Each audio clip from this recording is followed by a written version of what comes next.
With the festival in full swing, Day 5 saw an array of cult directors debuting their work here in London. Famed for his music videos, British director Jonathan Glazer premiered his offbeat new film Under the Skin, starring Scarlett Johansson.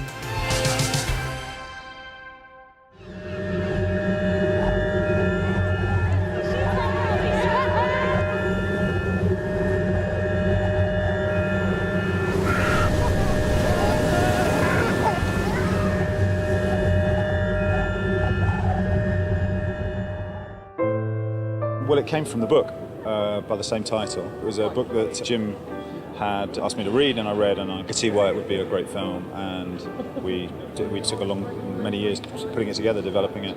I think Scarlett was perfect for the role because she embodied different aspects of what the role required. She was obviously a very charismatic presence because the character has to lure these men with her sort of charisma.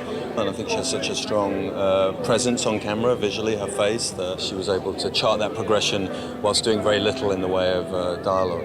You know, we were really trying to make a film that was a real cinematic experience, that was very atmospheric and mysterious and strange, and a sort of immersive experience, and I just hope that comes across. You know, it's kind of a trip. For me, I'm always trying to avoid genre, really, and I think as long as you tell the story the way you see it, then that'll be its point of difference. It's kind of quite daunting, actually, being on home turf. You know, I'm a Londoner, and we're both Londoners, and it's daunting from that point of view. But you know, it's a fantastic festival. Obviously, we're very honoured and thrilled to be here. Also on the red carpet, Swedish director Lukas Moodysson unveiled We Are the Best, premiering at the festival's Sonic Gala. The film follows a group of teenage girls who refuse to believe punk is dead.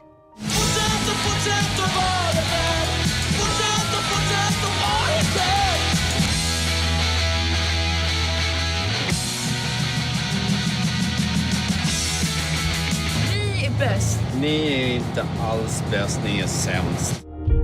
Well, in a way, it's a dream come true to be able to make a film with all the music that I loved when I was a teenager, and I make a movie about it when I'm 44 years old, and that's like, it's a dream. It was actually a very fun experience to make the film, and the happiest film that I've probably ever made, actually. I want people to react in different ways. I want some people to like it, I want some people to hate it, and some people in the middle somewhere. So it's nice if people go here, leave the theatre and feel different things, not just one thing, because that means that there's a dialogue, and if that dialogue is more interesting than monologue. And finally, we were joined by legendary director Terry Gilliam and the talent behind his hotly anticipated new film, The Zero Theorem, playing in the cult strand. It's about a man who is trying to disconnect from the very connected world we live in. And he's given the task of solving this problem that nobody else has succeeded. And he basically is dragged back into humanity by the people that enter his life. It's probably the lowest budget I've had in 35 years, but it was a way of testing to see if I'm a young filmmaker. I'm basically trying to surprise myself and get excited by something I haven't done and see if I can pull off another one that shouldn't be made. Terry Gilliam was this bloke who was gurning on a poster that I had on my wall when I was a teenager, and suddenly you find yourself on a set with him is amazing. I mean, I thought that, you know, maybe he was a very kind of visual director and so may not kind of be quite as interested in the actors and stuff, but it was completely contrary. He was as interested in the actors, he was very open to kind of like them giving their ideas. So that mixture of having a vision but yet being flexible within it was extraordinary to work with. The festival is great because it gets bigger each year. That's what's very nice. And when you look at the catalogue, you realize just how many films they've all come into London. And that's great. And it's one of the few chances in the year to see what the rest of the world is busy doing, because you won't find it in the local cinemas, most of these films.